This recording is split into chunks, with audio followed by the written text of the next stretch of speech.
Welcome back. We hope we entertained you with that traditional musical. Yes, we hope we got you dancing. Now we are honored, let me put it that way, to have a special guest in the house.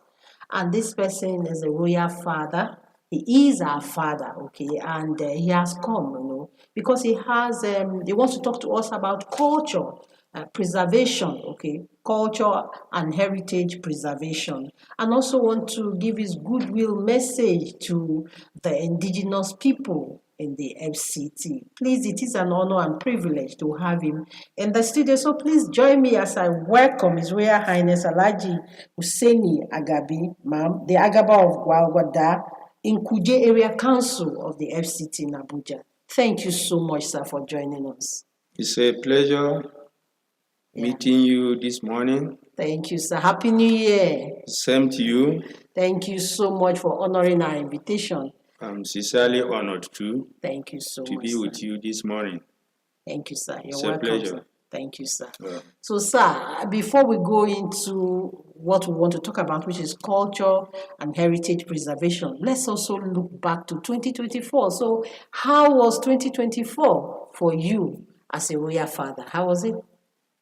So, Alhamdulillah, we thank Almighty Allah for seeing us through 2024.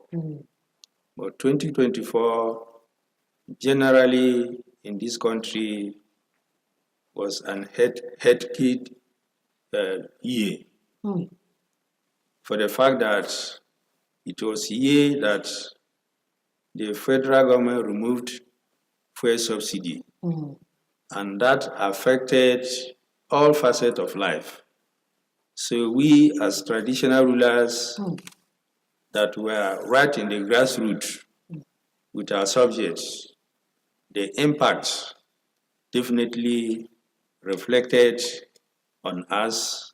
So it was a very serious and hectic year. Yeah, for everyone. But whatever that comes your way, and you are prayerful and hardworking, by the special grace of God, things will go the way you want it. Okay. So we thank Almighty Allah, despite the hardship, some of us were able to penetrate, and we find ourselves in 2025. 25. So we are grateful. We're grateful to Almighty Allah. 2025, yes. Inshallah. Okay, sir, how crucial do you think it is for us to preserve our culture and our heritage in the FCT, considering the urbanization, okay? So how crucial do you think it is for us to do that? It is very crucial indeed, because any society that is not being identified with his or her culture is a lost society.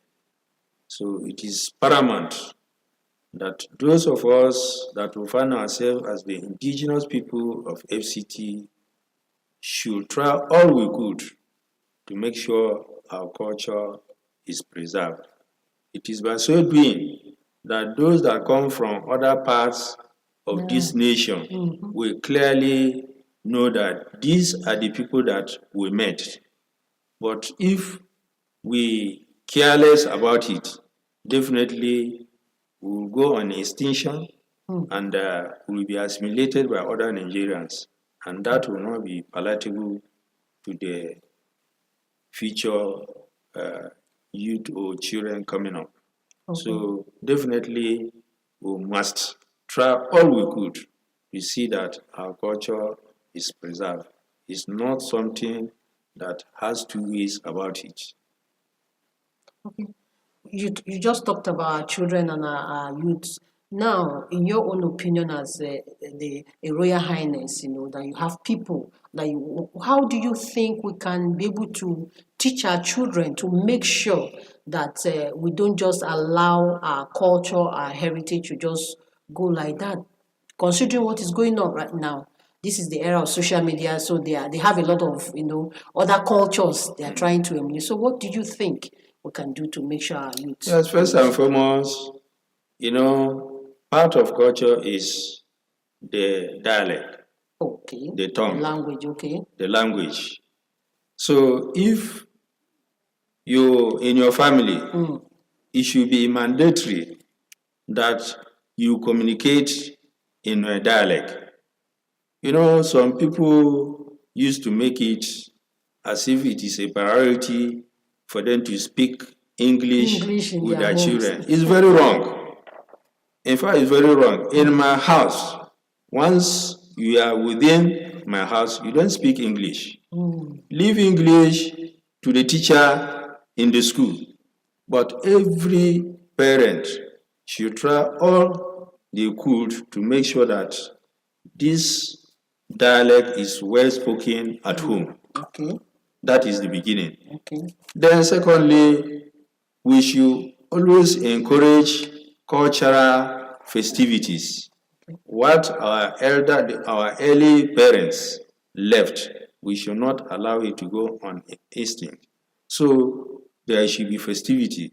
Gradually, people will be practicing, dancing, dressing, and what have you. So once that continues, definitely it will uphold that institution of culture in our various societies. So we should not feel shy because that's where Almighty God brought us into. So no culture should be neglected. They are all very, very important. Okay. So Okay. Thank you, sir.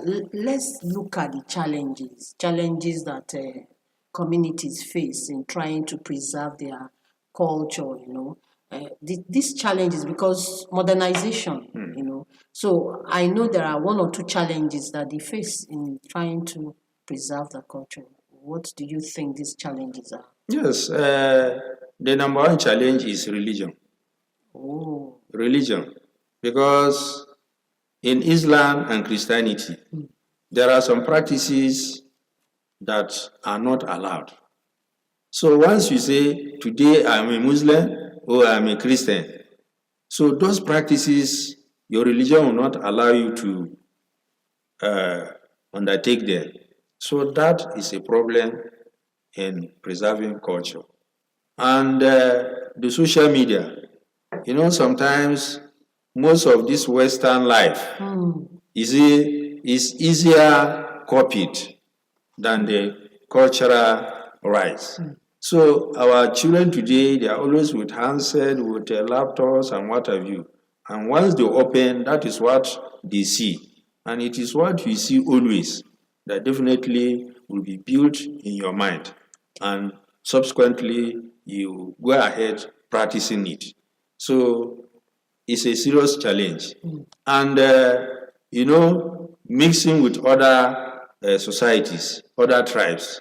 So like we in FCT, those coming from other parts of Nigeria, they have outnumbered us. So they have outnumbered us. So you see that most of what we're doing will be within the practices of those that come from outside. So if we allow that, it is a challenge to us. And sometimes financial incapability, because there are some tradition that you need little or more money to construct some costume. Once you don't have such amount of money, you will not be able to design those costumes. okay. And definitely it will go on extinct. So these are some of the challenges that affects the preservation of culture in our society. All right, thank you so much, sir. We need to go for a break. When we come back, we continue the discussion. Yes, we've been discussing culture and heritage preservation with His Royal Highness. Let's go on this break, and when we come back, we'll continue the discussion. Please don't go anywhere.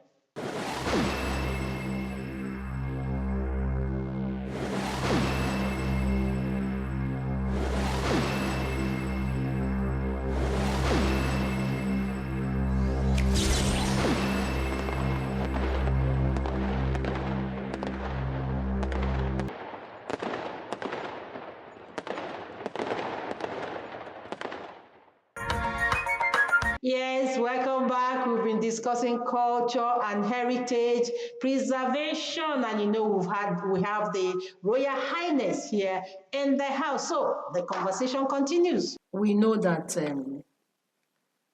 urbanization comes with a lot of goodies, okay? And we have seen some beautiful projects, thanks to Mr. Project, the FCT minister. So from your own point of view, what would you say about the projects and the benefits of this modernization? Sincerely speaking, the present minister, sincerely speaking, I appreciate him. I thank him for what he's doing. In fact, since the establishment of Federal Capital Territory, we've never had a minister that has touched the life of the rural people like this minister. In fact, it was always my cry. Anytime we meet in our council, I used to say it. The past minister only concentrated the development in the city. So those of us in rural areas were abandoned as if we are not part of the Federal Capital Territory. But with the coming of the present minister, in fact, so many rural roads are presently ongoing. So he has touched us, and by so doing, he will expose the rural people to the city. So those that have the intention of migrating from the rural to the city, once there's a perfect road, they will remain where they are. So that will decongest the city. And it is in the rural areas that food are being produced. Yeah. So without good road, cheaper. Yeah. So without good road, how do they export their food products to the city? So sincerely speaking, he has done much. And we're still encouraging him, appealing to him that he should do more, especially in my area, from Kuje to Gwargwada. That is the road that we want the minister to focus now, because that area is a hideout for these kidnappers. And if that road is constructed, in fact, there will be easy access of law enforcement agencies to always monitor that place. So if Kuje Gwargwada Road is constructed, sincerely speaking, the minister and we, the people, will go to sleep with our two eyes closed. Wow. That's, and we're saying kudos and thumbs up to the honorable minister for what he's doing. We are seeing what he's doing, actually. He's indeed Mr. Project. Now, as a royal father, what would you say are some of the initiatives that you feel that will help, that if implemented, will also help to preserve our culture and our heritage from your own point of view? Yes, there are so many initiatives at our own traditional level. I've once mentioned that is by organizing festivities, encourage the youth to participate in those cultural practices, support them financially where the needs arises, encourage them to always, communicate in the dialect. So these are some of the ways we as a traditional ruler could assist. Another way is for us to, interchange our practices with other ethnic groups. Because definitely in FCT, we the indigenous people, I think we have 10 ethnic groups. So we can be exchanging our cultural practices. That's during festivals. So if we do that, the children will be encouraged. So practice makes perfect. Yeah. So I expect everybody to be part and parcel of practicing their culture. By so doing, we'll see that our culture is upheld to the highest level. Okay, as we'll round up now, this is a new year. In fact, this is the first week of the year. I think this is the first week or second week. I'm sure you have goodwill messages you want to send to your people, what would that be? What would you say to them this year? Yes, my goodwill message first is to appreciate the minister once again for what he's doing. May Almighty God give him sound health and more wisdom to lead us to the promised land. And to the indigenous people, we should be law abiding. You see, any society that fails to obey the laws of the land, definitely you don't expect any meaningful progress. So we should be law abiding and eschew bitterness. You know, we are in a season of politics. Politics should be done without bitterness. You see, we are all brothers. So if somebody maybe wins a position, the other opponent that loses should eulogize him and appreciate him. So we should avoid unnecessary litigation after election because that affects our economic position. So other Nigerians that are in FCT, they should equally consider us as their brothers because definitely when they come, the irritating statement some of them used to make, Abuja is no man's land, Abuja is nobody's land. So once they make such statements, we used to feel irritated because this is where our great parents lived before the coming of FCT. So they should equally look at it that if peradventure the capital falls in their own community, so the other way the other way around, if some people are telling them same, how will they feel? So we, the indigenous people, have already surrendered our land to the federal government, and federal government too should equally look at us with that respect by integrating us where development affects us. Government should go extra mile to even build houses for us, befitting one, because the past administration, they will just go and build a 2 bungalow. They say it's for the entire family. Wow. So that is not palatable. So these are some of my good wishes, and I encourage my people to go to school and read, because education is light, education is power. So if one fails to be educated, definitely there will be no progress. Wow. So these are some of my good messages. Thank you so much. Thank you. Just like they say, the words of our elders are the words of wisdom. You are just giving your words, and we want to say again, very big thank you to you. Happy New Year. Thank you so much for taking time and then your willingness to come and address your people. We are so grateful. Thank you very much. Thank you so much. Thank you. We've been speaking with His Royal Highness Alhaji Hussaini Agabi, Imam, the Agabi of Walwada, in Kuje Area Council of the FCT. You've heard all he said to us. You've heard what he said to us concerning our culture, our heritage, and the preservation. Okay, we need to teach. I picked something. Our children in our home, they must speak our language. It's just compulsory. Your language at home, that's where you start from. That's the first step.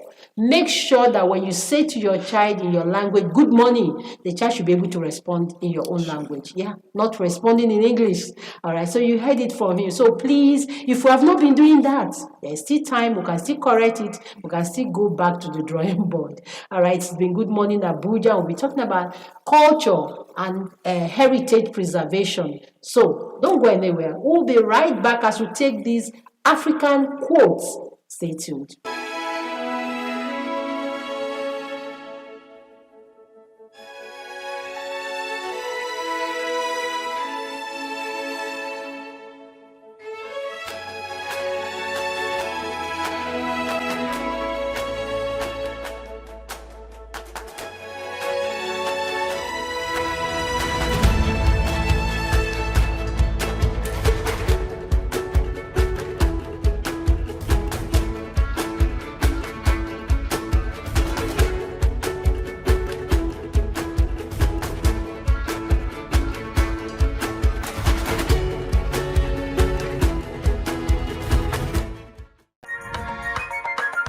Welcome back. If you're just joining us, this is the Good Morning Abuja on NTH and F5, the Unity Station. Thank you so much for staying tuned.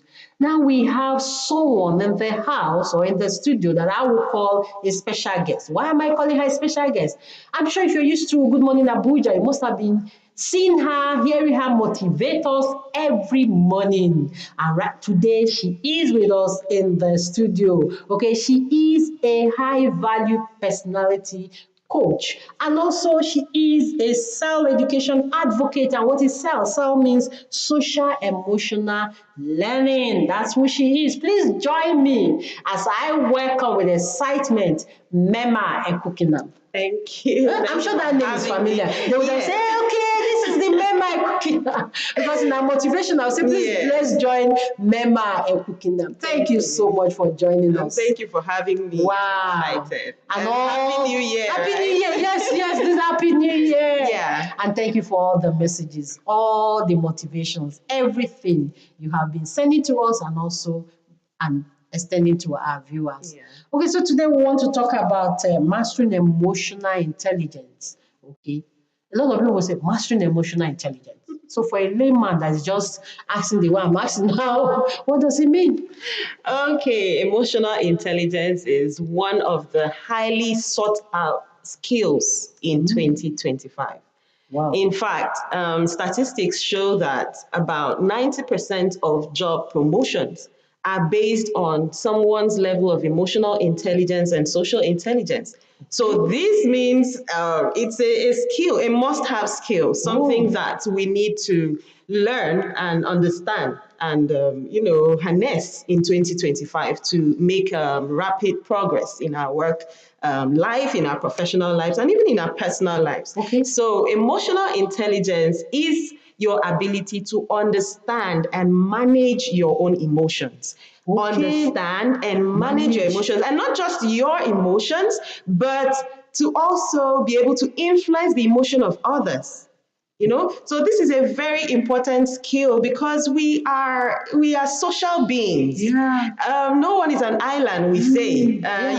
We all came from a family, the nuclear, and then the extended, and then our society. We're constantly communicating, we're constantly interacting with people. And so if you lack this ability to manage your emotions, to understand your emotions, and even influence others or even understand the emotions of others, wow, there's a tendency you're going to be having issues. Your life is going to be more difficult than necessary. So emotional intelligence, to the layman, it simply means controlling your emotions and not letting it control you. Beautiful. Yes, let me put it that You also way. talked about social intelligence. Yeah. So it's what social intelligence, just understanding social cues, your ability to interact the right way with people, to socialize. There are people that once somebody gets in contact with them, they spoil your day. The moment you see them and interact with them, you're walking away an either angry person or a triggered person or just frustrated for that day. Sorry, on the night time with Nigerians, they have a way of turning a lot of things into joke. Yeah.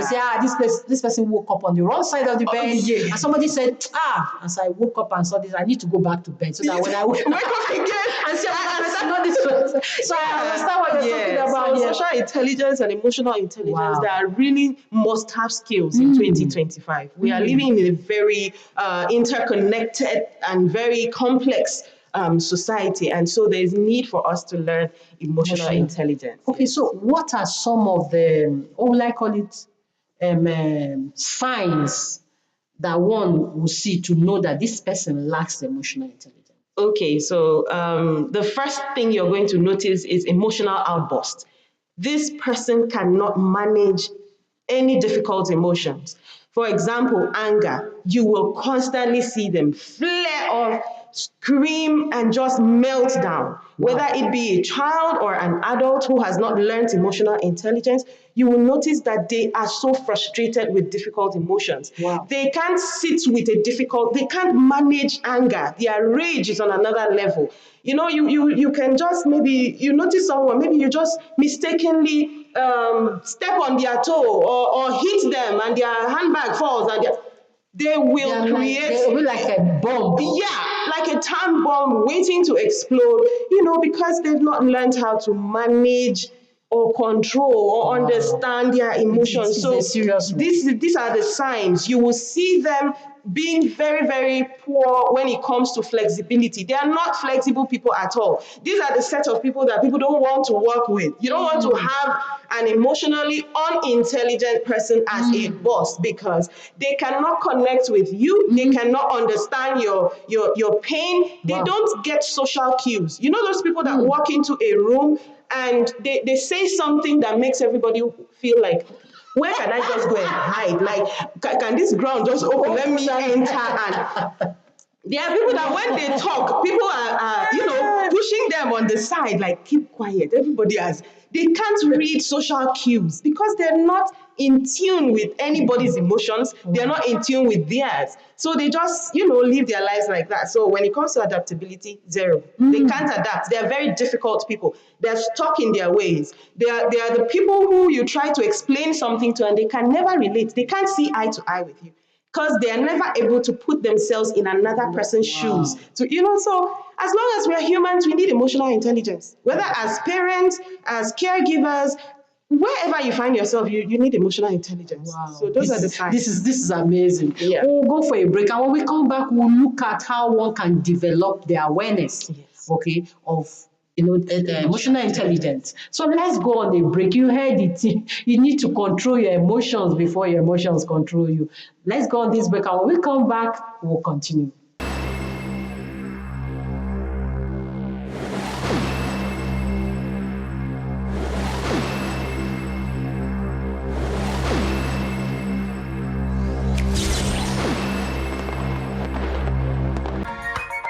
Welcome back. We've been discussing emotional intelligence. Amema Ekukinam is still here. So we're talking about developing. How can one develop awareness of this?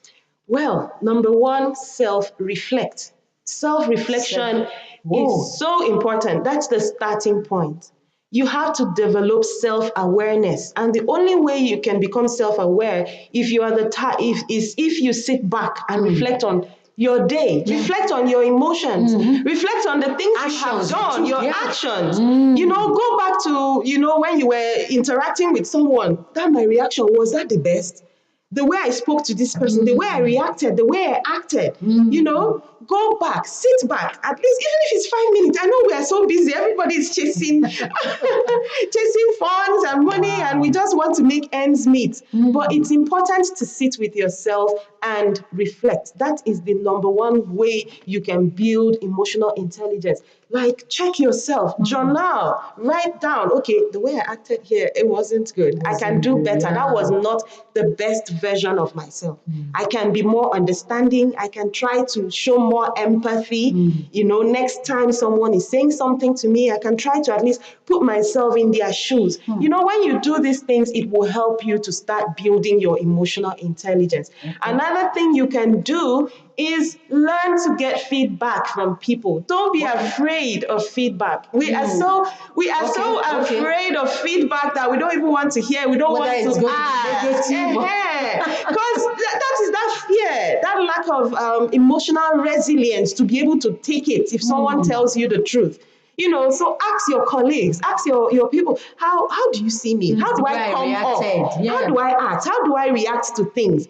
And listen to what they're saying. They're your mirror. They will mirror back to you, how you really are. And if you've been that difficult person and you've been, you're the type that lacks empathy, or they tell you that you don't listen, you're very dismissive, you don't even feel what others are feeling, you just, act like that. Calm yourself down and go back and start working on it. And that's how to start developing it. Okay, as a professional, I'm sure you must have come across a lot of people who either have the emotional intelligence or do not have it at all. So what are the strategies for one who is trying to, what will I call, develop his or her emotional intelligence? Yeah, it goes back to what I have said. Like, build a feedback system, learn how to listen, learn how to journal if you're trying to develop, and then learn how to self-reflect. Sit back with yourself and reflect on, your life, your everything, your actions, and draw a roadmap. Get lessons. That's another thing. It's really important to get someone to coach you, to mentor you, to help you build your emotional capacity. Sorry, do you think stress adds to this? Oh, absolutely. When we are stressed, has to play. when we are stressed, we tend to act out. Mental health. We tend to act out. We tend to. Everybody has an outlet, has a way, they deal with stress. But we can build healthy coping mechanisms instead of coping the wrong way. Some people think by maybe drinking themselves to stupor, and so many. Those are maladaptive coping mechanisms. Those are people who tend to. They tilt to the negatives to try to, calm their emotions down. But you can learn how to cope. You can sit with a difficult emotion. You are angry right now, you are frustrated, you are disappointed. There are different emotions, there are hundreds of them, right? And we have more of the negatives than the positive. We have love, we have joy and all of that, but we have anger, frustration, when you feel depressed and betrayed and let down and all of those. Those are difficult emotions. Sit with them. Don't be afraid of your anger. Because if you're afraid to sit with yours, you're going to pour it on another person. If you refuse to sit with it and deal with it, what is making me angry? Find out the root cause. Don't just go, what is triggering you? Are you taking that thing personal? Because when we take everything personal, like an attack to us, we react a certain way because we want to protect ourselves.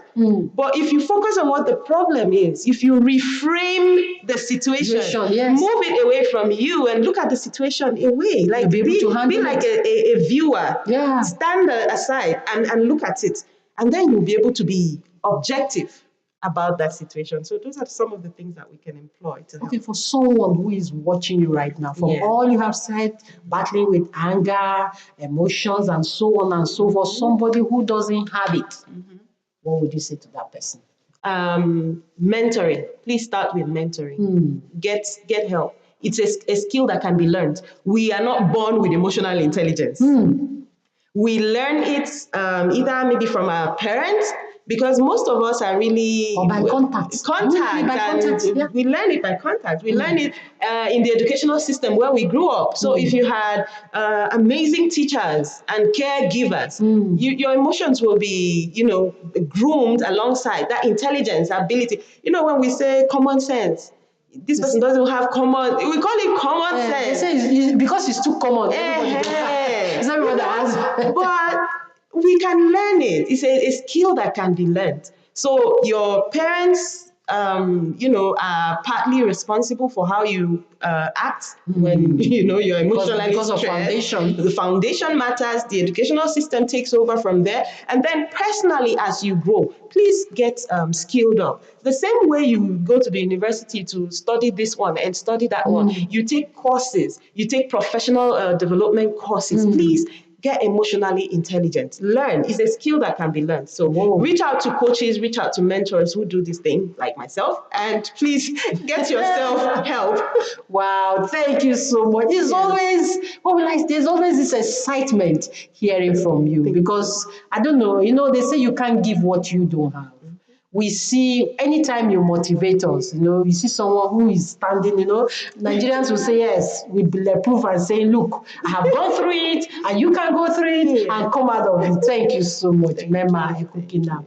A high personality coach, and she's also a self-advocate, education advocate. Thank you so much. You've heard it. Control your emotions. And like she said, please look for a coach or look for a mentor. Yes. And the way we learn in school, we learn a lot of things. We need to learn it. And she says to us, it's a game changer in this 2025. So if you want to go up there, if you want a change in your life, you need to master your emotional intelligence. That's what she's saying. Thank you so much, Mema. Yes, this time after this, we want to go into our kitchen. We have something for you. Let's go there and find out what it is. We'll be right back.